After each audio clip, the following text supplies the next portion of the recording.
This is Jonathan Ajayi here for Pro Boxing Fans, down here at Peacock Gym with the one and only Mr. Tunde Ajayi. The one and only. Give me the mic. Johnny B. The one and only, the irrepressible, the unmistakable, the entrepreneur, the man himself.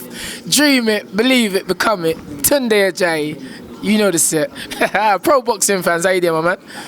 I'm good, how are you, sir? Yes, sir, we're winning. As always.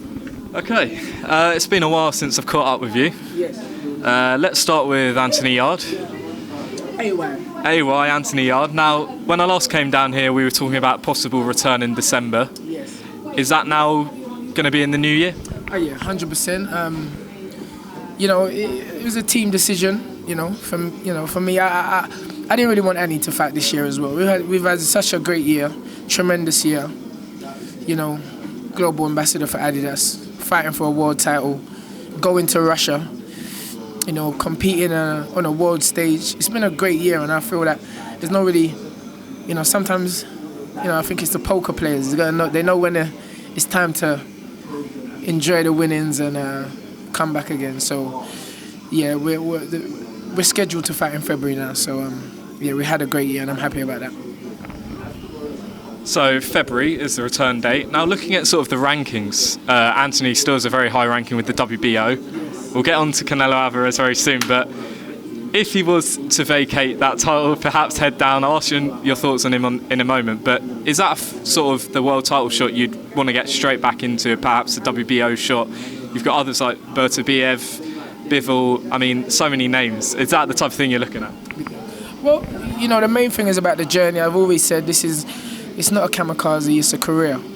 The opportunity arose for us to fight for a world title at this stage of Anthony's career, and it was an opportunity that we just couldn't refuse. A lot of fighters never get that opportunity, and I just felt that myself and Anthony, us two, more than anyone, we felt that it's a fight. We're gonna win. We're gonna go in there and we're gonna do a David and Goliath number. And we almost did it, but the experience, I was speaking to someone this morning and we were saying, sorry, I'm shivering here, it's so cold as I'm talking to you. That you can't live your life in regrets. It was a great thing for us. I took a young team to the top of the mountain, and the experience did show on that day, but just not much. Let's get that right. It was only a little bit, and it's done us well. So moving forward, it's about really calculating. It's about continuing to do what I've done from the beginning of Anthony's career, and that's maneuver him in ways that are beneficial to him. So we see. The ultimate goal for us has always been, and it is going to happen, to become world champions. So whoever's there on our journey and on the path, then it is where it is. But you know us, we don't put no names to the equation. We just do what we have to do, and that's be the best we can be. You said it, the experience of being out there, fighting someone like Sergey Kovalev with all that experience. Anthony, I believe 12 amateur fights coming into it. How much have you sort of seen, even so far in training, that experience has benefited you? I'm telling you, and like I always said, I believe we've got something that no one else has on the planet, and we've got a way of system of boxing, and we only get better. And just watching Anthony, he doesn't spar. I forgot. I'm not saying. just watching Anthony train on Saturday, I just said to myself, this kid is unbelievable, because that fight is over. We're only focused on the future, and as an outsider, even not even as a trainer or as a manager or as a mentor or uncle or friend, I was always looking to see how it's going to be after the fight, and he just looks tremendous already, and he hasn't even started. We're not even in camp yet, but as I say, we don't do camp. We're professionals. We're here every day, and it's wonderful for me to see. A young man. We're still cracking jokes. He's still stealing my money. in bets over what combination it is. So we're back to normal. It's really great for me as his friend to see. Now, as I mentioned, the last time I was here, it was just before Canelo Alvarez fought Sergey Kovalev. Yes. Now, you told me that you wouldn't be surprised if Sergey Kovalev stopped Canelo Alvarez. The result itself, Canelo stopping Kovalev in 11 rounds.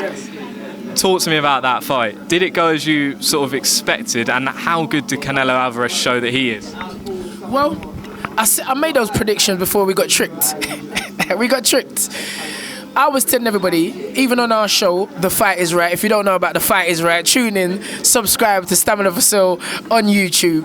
And I was saying that there's even Virgil Hunter, nobody knew about this rehydration clause, because we know that plays a major part. And Michelle Joy Phelps said it in Vegas after the rehydration clause announcement had come up.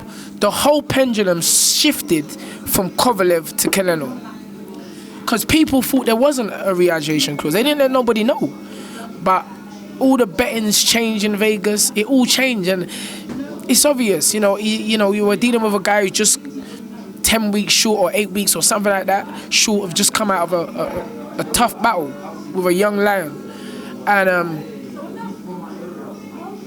not only was there a rehydration clause in the fight, but he felt the weight. So when you factor in all of these points, it all stacks up in Canelo Alvarez's favor. It was an even fight up until that KO. Some people even had Kovalev ahead. So again, I don't think my prediction was that far off, other than the fact that Canelo stopped him. But it was a good fight, and I take a lot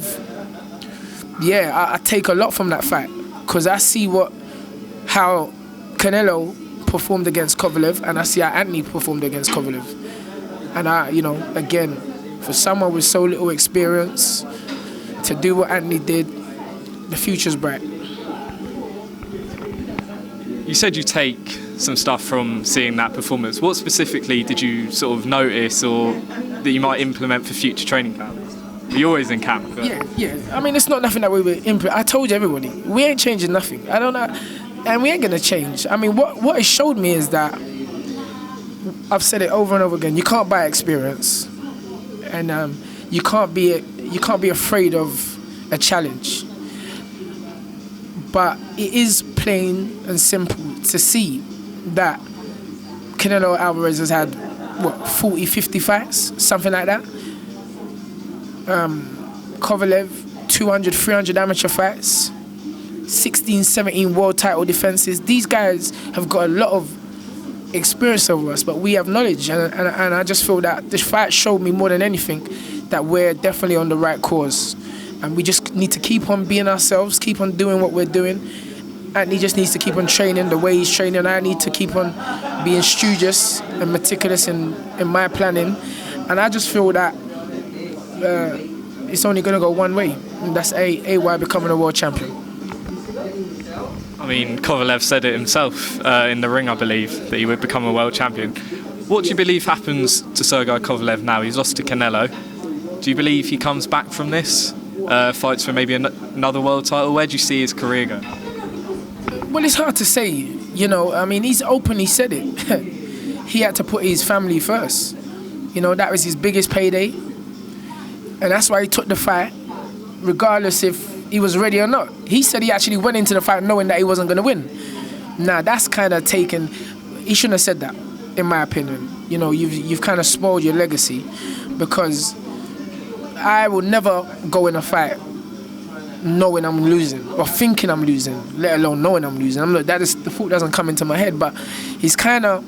I mean, he says he doesn't take nothing away from Canelo, and maybe he hasn't, but he's taken a little bit away from himself, because now people's gonna, it's just common sense, or people are gonna look at you in a particular way, like, oh yeah, so you really just took this fight for the money, and you fooled the boxing public, and you always knew you wasn't gonna give a good fight. I think that's just excuses. I think he went in there, he wanted, of course he wanted to win. He's a competitor, but money does things, and maybe being at this point of his career, it might have been a cash-out fight for him. he may never fight again. I mean, I think he said he is going to fight again. But we'll see. There's, he's had 2 bad knockouts now in the last, I think, 3 or 4 fights. And at his age, the fact that he has to struggle to make the 175 limit, is he going to be able to compete with these new young lions? Because I tell you something, if he fights Anthony Yarde again in London, because we ain't getting that Russia, we've ticked that off.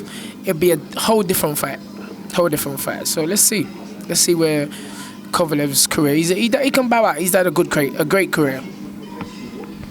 It's quite interesting you mentioned that, a possible rematch, I'm guessing you're saying, with Sergey Kovalev.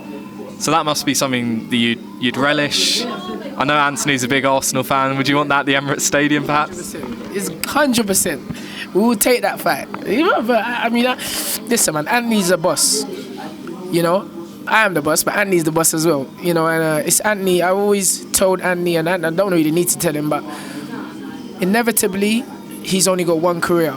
So he has to make decisions. Obviously, he's got people around him that help him make decisions. But every decision I've made has always been agreed or finalized by Anthony Yarde. So I make them on his behalf, and he finalizes them. So I'm sure it's something that he would love, especially if it was at the Emirates. That would we'll take that fight. Because I know this time it'll be a totally different situation, because we gonna get better. And I've said he's better already from that experience and from the continued training. So yeah, let's see. Who knows? Boxing's a funny world. Things can happen. Our name's now in the hat for the Canelo, so let's see what happens.